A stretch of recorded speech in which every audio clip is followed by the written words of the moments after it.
Hi, I'm Ilana, and welcome to episode 5 of Connecting the Dots, the things that get lost in translation. We have a strategy meeting, the plan gets agreed, people nod, and everyone leaves feeling aligned. Sounds pretty sweet, right? Well, 6 months later, the same teams are wondering what went wrong. And the first instinct is to look at execution. But what if the issue started earlier, in the space between what was agreed and what was actually understood? What if we left the room speaking the same words, but maybe not the same language?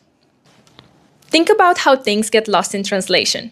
May I please have a yellow round fruit? Bigger, please. Smoother, please. Ooh, not a fruit. Wrong shape? Different material.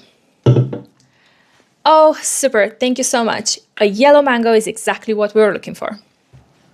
A message passes down the line, and by the end, it's almost unrecognizable. Strategy does the same as it travels through the layers of an organization. Because every team has a slightly different interpretation of it, based on their context, their priorities, and the resources they have in that moment.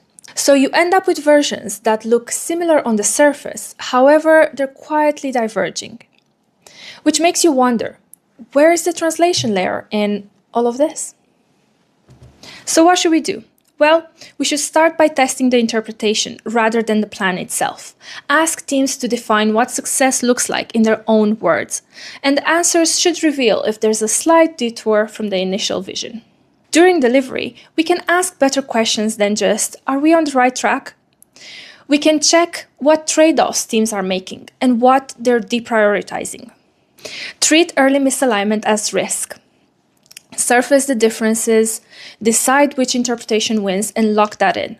And use scenario planning to expose hidden assumptions quickly. And as an ongoing practice, create a single source of truth to focus on the vision and the mission that the work is actually meant to serve.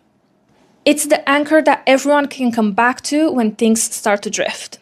Before you reach for new tools and you start redesigning all of your processes, look at the translation layer and check whether each team's definition of success is what leadership had in mind. I'm Ilana, and thank you so much for joining me for today's episode of Connecting the Dots.